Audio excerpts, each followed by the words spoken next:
आपके आदर्श हों। हर व्यक्ति के अपने आदर्श होते हैं, व्यापारियों के अपने अलग होते हैं, गृहस्थों के अपने अलग होते हैं, जॉब करने वालों के अलग होते हैं, खिलाड़ियों के अपने अलग होते हैं। और यदि अपने आदर्श, जिसको आप रोल मॉडल बोलते हैं, उस रोल मॉडल का यदि कोई यूज किया हुआ कोई चीज आपको यदि मिल जाए, तो मान लो आप क्रिकेटर हैं और यदि आपका आदर्श कपिल देव है, कोई भी है, उसका यूज किया हुआ बैट आपको मिल जाए, हेलमेट उसका मिल जाए, कैसा लगेगा सोचो। अरे मेरे रोल मॉडल का उपयोग किया हुआ मुझे बैट मिल गया। और जिसको बैट मिल जाए, हेलमेट मिल जाए, वो तो खुश होता ही है। और जिसको ये नहीं मिल पाया और जिसको मिला है, उसके साथ फोटो खिंचाने में वही फक्र महसूस करता है, कोई बात नहीं, मुझे नहीं मिल पाया लेकिन जिसको मिला है उसके साथ मैं खड़ा तो हो गया। और फोटो खिंचाने लग जाते, ऑटोग्राफ लेने लग जाते। अब यदि वो आपका आदर्श बहुत प्रसिद्ध है तो उसकी उपयोग की हुई वस्तु उतनी अपने आप में बहुत प्रसिद्ध होगी। बहुत प्राचीन है तो फिर तो उसकी उपयोग की हुई वस्तु की अपने आप में कीमत और बेशकीमती होगी। और यदि प्रसिद्ध तो प्राचीन दोनों एक साथ हैं तो समझो उसकी उपयोग की हुई वस्तु की कीमत कितनी होगी तुम अंदाज लगा नहीं सकते। अब दुनिया में सबसे प्राचीन और सबसे प्रसिद्ध कोई यदि आदर्श है तो कौन है बताओ रजतपुर वालों, आज तुम्हारी बुद्धि की परीक्षा है।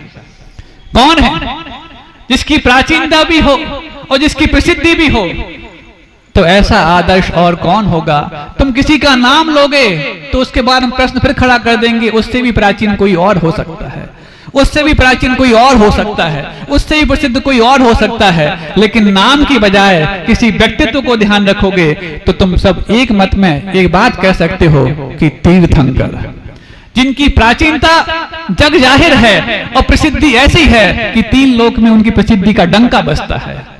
अब बताओ, प्राचीन और प्रसिद्ध यदि कोई आदर्श है तो तीर्थंकर हैं। और तीर्थंकर के उपयोग की हुई कोई वस्तु यदि आज आपको मिल जाए कैसा लगेगा? महाराज सुनते हैं उनके पास ना पिच्छी होती ना कमंडलू होती, और वो पिच्छी और कमंडलू भी जब उपयोग नहीं करते तो उनकी उपयोग की हुई वस्तु हम गृहस्थों के हाथ क्या लग सकती? शास्त्र की तो आवश्यकता उनको होती नहीं। जब बालक अवस्था में होते हैं तो उनको देखने मात्र से रिद्धिधारी मुनिराजों के प्रश्नों के और जिज्ञासाओं के समाधान हो जाते हैं। अब और क्या, 3 ही तो उपयोग करते हैं, पिछी, कमंडल और शास्त्र, और तीनों उनके पास होते नहीं तो उनकी उपयोग की हुई वस्तु हमें मिल कैसे सकती? सोच रहे होगे ना आप लोग, जो 12 वर्षीय स्वाध्याय कर रहे हैं उनको ये बात तुरंत क्लिक की होगी कि महाराज जी ने ऐसे कैसे बोल दी इतनी बड़ी बात। हाँ, बहुत सोच समझ के बोली है। आज तीर्थंकरों की प्रसिद्धि जग जाहिर है और प्राचीनता भी जग जाहिर है और उनकी उपयोग की हुई वस्तु भी जग जाहिर है। क्या जग जाहिर है बताओ? तो उनकी उपयोग की हुई वस्तु आज आपके सामने जग जाहिर है। ये दिगंबर मुद्रा, ये दिगंबर मुद्रा हम तीनों महाराज की नहीं, पूज्य गुरुदेव के द्वारा दी हुई नहीं।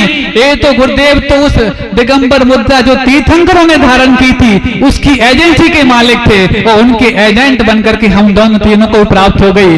ये दिगंबर मुद्रा तीर्थंकरों की उपयोग की हुई मुद्रा है और उसको यदि साक्षात तुम लोग को दर्शन करने का सौभाग्य मिल गया तो भी सौभाग्यशाली हो, और जिनको धारण करने का सौभाग्य हो गया वो तो महाभाग्यशाली हैं। और आज तीर्थंकरों से साक्षात संपर्क जोड़ने का यदि सौभाग्य ललितपुर वालों को मिला है तो अपने आप में इस रोल मॉडल को पाकर के रोल पे करने के भाव तो अवश्य होने चाहिए। सोचो, जब आपके घर में कोई शादी पार्टी होती है और शादी पार्टी में कोई गिफ्ट लेकर के आए, आपकी बराबरी वाला लेकर के आ जाए, मना करते हो क्या? अरे तुम मुझे क्या दोगे, मेरे पास बहुत है। तुमसे बड़ा दमखम वाला लेकर के आए तो मना करोगे क्या? नहीं महाराज, सौभाग्य की बात है, इतना बड़ा आदमी चलकर हमारे घर में आ गया गिफ्ट देने के लिए, और तुम्हारे घर का नौकर भी तुम्हें देने के आए तो ये नहीं कहते तुम मुझे क्या दोगे, मुझसे तो कमाते हो। क्योंकि वहां पर वो उपहार लेकर नहीं, भाव लेकर के आया है, तो उसके भावों का सम्मान देने के लिए उसके उपहार को हम स्वीकार करते हैं। ऐसी सर्वश्रेष्ठ और सर्व प्रसिद्ध और सर्वसे प्राचीन तीर्थंकरों के माध्यम से भी तुम सबको गिफ्ट दी गई, और 2 ही रूपों में दी गई, एक श्रमण देशना के रूप में और एक सावक देशना के रूप में। जब श्रवण देशना का उपहार दिया जा रहा था, उस समय श्रावक उठ करके भाग खड़े नहीं हो गए थे कि हम इसके लायक नहीं हैं। सुना उन्होंने, श्रवण किया, लेकिन श्रवण करने के बाद अपनी असमर्थता जाहिर कर दी कि हम इसके अभी काबिल नहीं हैं। लेकिन जब श्रावक देशना आई, ये श्रावक देशना भी उन्हीं तीर्थंकरों का उपहार है जिन तीर्थंकरों ने अपने आप को श्रवण बन करके और कैवल्य की उपलब्धि कराई और फिर देशना के रूप में हम सबको उपहार दिया।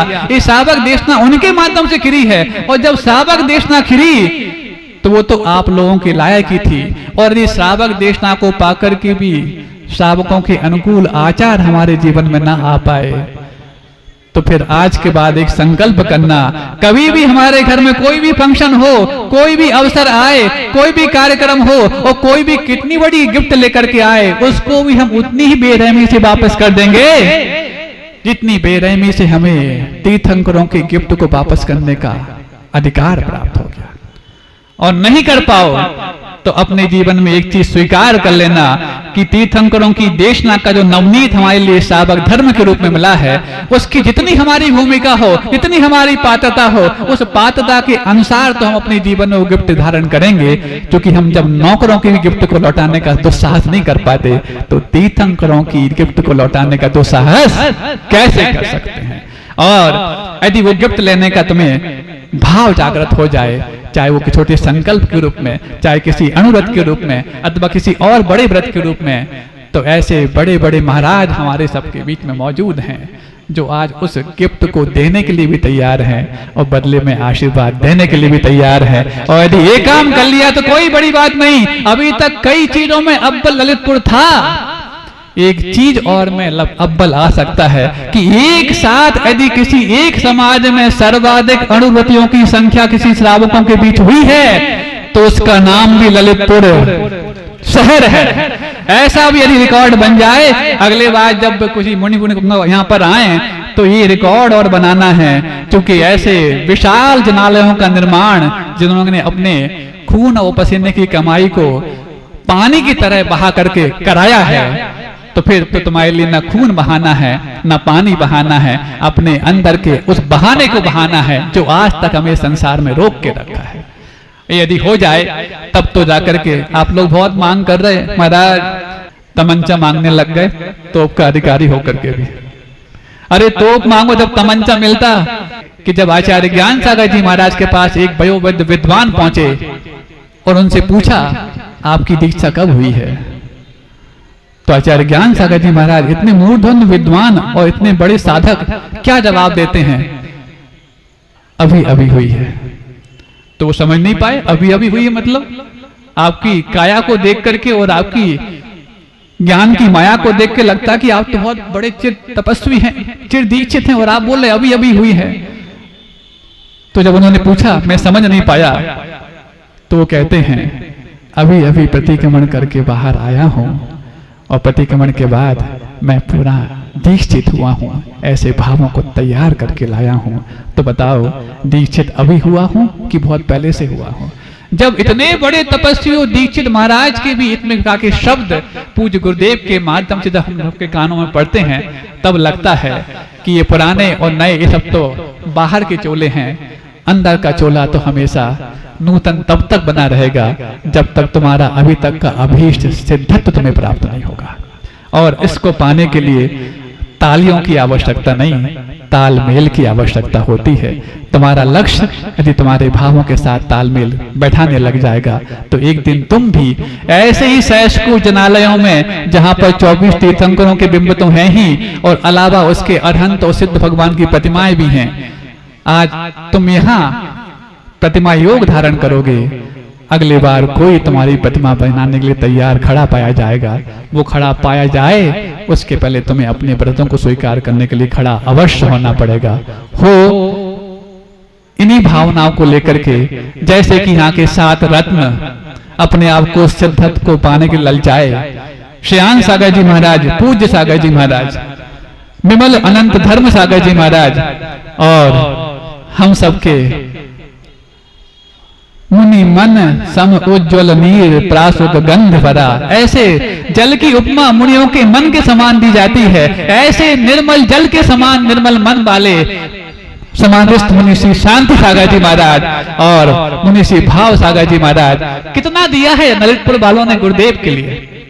अरे कली कहा चक्रवर्ती तो एक भी अपने रत्न का दान नहीं करता, भले के मिक्सर दान करता हो, लेकिन तुमने तो गुरुदेव के चरणों में अपने 7 रत्न दान कर दिए। और इसके अलावा कितने क्षुल्लक, सुधार सागर जी महाराज, तन्मय सागर जी महाराज, उसके अलावा आरिकाएं, नाम तो हो सकता किसी एक का भूल ना जाए इसलिए हम एक का भी लेना नहीं चाहते, लेकिन वो सारी आरिकाएं जो गुरुदेव के चरणों में समर्पित हो गई और आप सबकी उदार भावनाओं के माध्यम से समर्पित हुई हैं। चक्रवर्ती से खजाने से भी बड़े खजांची हो, तुमने अपने घर के रत्न तो निकाल दिए, अब खुद को रत्न बताने की शुरुआत और कर दो, तब जाकर ललितपुर आपको चातुर्मास मांगना नहीं पड़ेगा।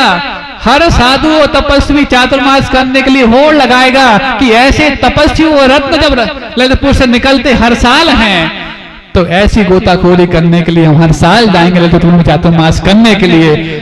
अब 7 के बाद जो ब्रेक लगा है वो ब्रेक डाउन हो जाए और आपके जीवन में भी कुछ ऐसी महिमा पैदा हो जाए कि तुम भी उन 7 में नहीं 70 और 700 में अपनी उदाहरण बनकर के सामने आ पाओ। इन्हीं भावनाओं के साथ अहिंसा परमो धर्म की मन को उत्साह से भरने के लिए एक और पावन प्रसंग। ये प्रसंग इसलिए भी ज्यादा महत्वपूर्ण है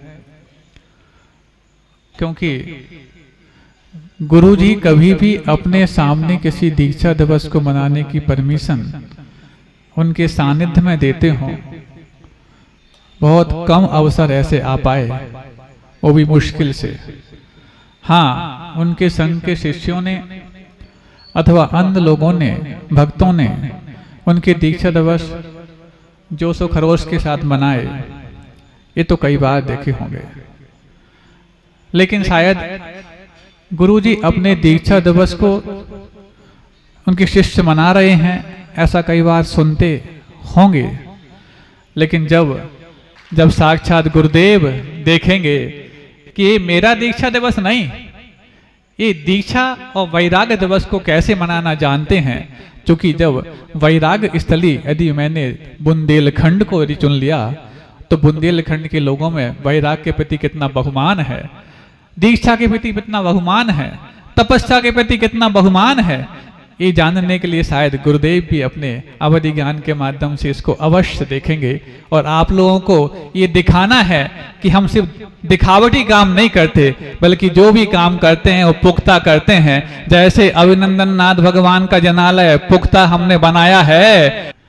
इसके साथ साथ कुछ बातें यहाँ से कही गई, वो ये कि पहले तो आप प्रतिदिन गुरुदेव की पूजन करते हो, 8 तरफ की 8 अलग अलग थालियां सजा के लेकर आते हो, लेकिन जब मौका पड़ जाए कि गुरुदेव ने जिन्होंने इस बुंदेलखंड में एक संविधान रचा है, उस संविधान को हम याद करने के रूप में भले ही विधान कर पाए या ना कर पाए, लेकिन पूजन भी ऐसी करेंगे जो विधान से कम नहीं होगी। तो हर घर में हर हाथ में द्रव्य सामग्री होगी जो हमारे लिए, हम तो खाली हाथ थे, लेकिन वो खाली हाथ ऐसे आए कि हम सबको झोली कैसे भरनी है कला सिखा के चले गए। तो उस वक्त जब ये बुंदेलखंड का ये दौर, जब पर सैकड़ों रुपए पाना ऐसा लगता था कि आज के समय की अरबों की दौलत मिल गई हो, तो सैकड़ों में भी अरबों की कल्पना करने वाले बुंदेलखंडी आज अरबों को भी ऐसा समझने लग गए जैसे कि सैकड़ों जैसे छूटने वाले हो। क्या गुरुदेव ने कुछ जादू किया, कोई मंत्र दिया, कोई ऐसा तुम्हारे साथ टोटका कर दिया जिस कारण से तुम्हारे घर में अपने आप में अपार दौलत आ गई? सोचो, देवलोक की दौलत को भी कई बार ये आश्चर्य करना पड़ता होगा कि बुंदेलखंडी दान के मामले में इतने आगे कैसे बढ़ गए। तो ये परंपरा यदि किसी ने सिखाई है, शुरुआत कराई पूज्य गुरुदेव आचार्य विद्यासागर जी महाराज ने, और उसको और बड़ा चढ़ा करके हमारे दिल में बिठाई पूज्य मुनि बुंगा सुधा सागर जी महाराज ने।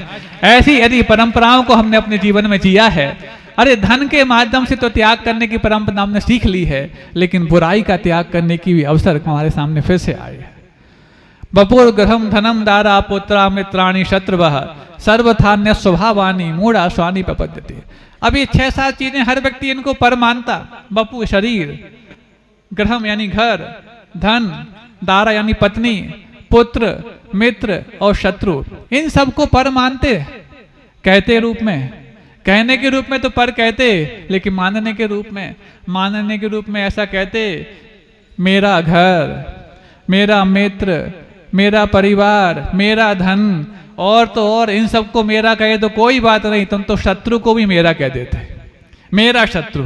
अरे भाई, शत्रु को शत्रु कहना चाहते हो कि मेरा कहना चाहते हो?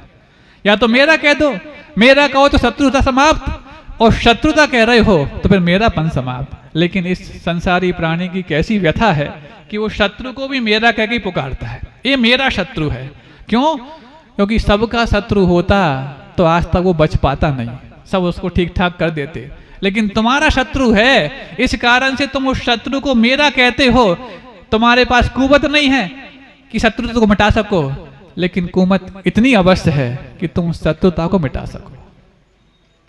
शत्रु को समाप्त करने के लिए बाणों की बौछार चाहिए, गोली की बौछार चाहिए, लेकिन शत्रुता समाप्त करने के लिए तो मात्र बोली की फुहार चाहिए और बाणी की फुहार चाहिए। और तुम्हारे पास तो कड़वा खा करके भी मीठा बोलने की सामर्थ्य है, फिर तो मीठा खाने की पूरी छूट ललितपुर वालों को पहले से ही है। तुम शत्रुता को मिटाना सीख जाओ, और तुम्हारे अंदर शत्रुता मिटाने के यदि कोई परिणाम चल रहे हों तो उस परिणामों को एक नया अंदाज देने का पल आया हुआ है। तुम रच सकते हो जिसके माध्यम से अनंतकालीन शत्रु जो हमारे दिल में बैठा है, हमारी आत्मा को कस करके पकड़ के रखा है, उसको भी समाप्त कर सकते हो। और चाहो तो किसी शत्रुता यदि इस जीवन में बन गई हो, उस शत्रुता को भी समाप्त कर सकते हो। ऐसा अभिनव प्रयोग किया जा सकता है, तब जाकर के यहाँ का जो संदेश पूरी दुनिया में जाएगा कि दुनिया ने अपने अपने तरीके से, भविष्यति इसलिए नहीं बोलेंगे, हो सकता है इससे आगे और हो जाए। तुम लोग के मुंह में रटा हुआ है न भूतो न भविष्यति, अतीत में नहीं हुआ कोई बात नहीं, लेकिन आगे कभी नहीं होगा ऐसा हम क्यों कहें? आगे इससे अच्छा भी हो सकता हो, लेकिन शुरुआत तो कल से हो सकती है कि हमारे जीवन से शत्रुता भी समाप्त हो और कर्मों की मलिनता जो सबसे बड़ी शत्रुता के रूप में आज तक हमारे साथ जुड़ी थी, उसको मलिनता को निर्मल बनने की शुरुआत हो। कैसे होगी महाराज? हर व्यक्ति को अपने गलत करने के बाद पश्चाताप होता कि नहीं होता? बताओ। सिर्फ आपको ही होता है ऐसा नहीं, क्योंकि आप तो सब सज्जन हो। दुर्जन को भी अपने गलत करने के बाद दिन में एक बार तो पश्चाताप होता।